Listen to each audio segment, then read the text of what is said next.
Ukraine's president has called for a stop to any forcible action by police and activists. He also wants those arrested during the protests in Kiev to be granted amnesty. President Viktor Yanukovych made the concessions after holding talks with the opposition over the crisis that's gripping the country, but refused to dismiss the cabinet.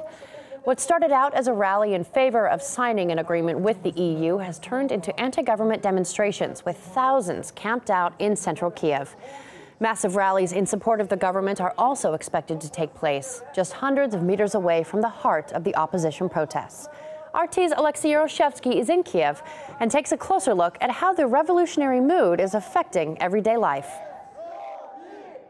The Ukrainian capital has been in protest mode for more than 2 weeks now. It looks completely different than a month ago. People are living here, they're cooking food, and definitely life has changed when the protests kicked off. Talking about food, underneath the square of the protest, you can literally chew on the EU. Donuts with the European Union flag are now available for sale. Thank you very much. And they taste delicious. Local fridge magnet manufacturers were quick to pounce on the idea of the protest, and now you can purchase a very peculiar memorabilia, from sending Yanukovych to prison to localizing international brands. It's no wonder that central Kiev is the place of many restaurants and bars, and their lives have been affected in one way or another. We decided to pay a visit to one of the oldest pubs in the city center to find out. So we'll ask the pub's manager how the protest affects the life of his restaurant. How have the Euromaidan protests affected your pub? The number of visitors has increased only slightly since these protests kicked off.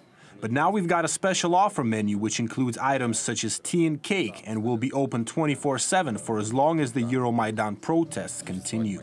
But not all in Kiev seem to be equally happy with the way the protests are going. Some of the local taxi drivers have complained to me that the barricade makes their life a true traffic nightmare. I talked to one of them right now. What do you think of the barricades in the center of the city? I'm sick and tired of this government, but being a taxi driver is my job. So those barricades in downtown Kiev actually make it much harder for me to do my job and feed my family.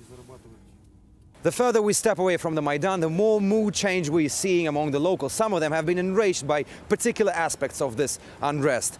As someone who was born and raised in Kiev, how do you feel about these protests? Protests are good. I'm tired of Yanukovych too, because I think he's ran his course. But as a Kiev resident, I'm not sure why a monument needed to be destroyed. It seems these demonstrations have been privatized by a bunch of vandals.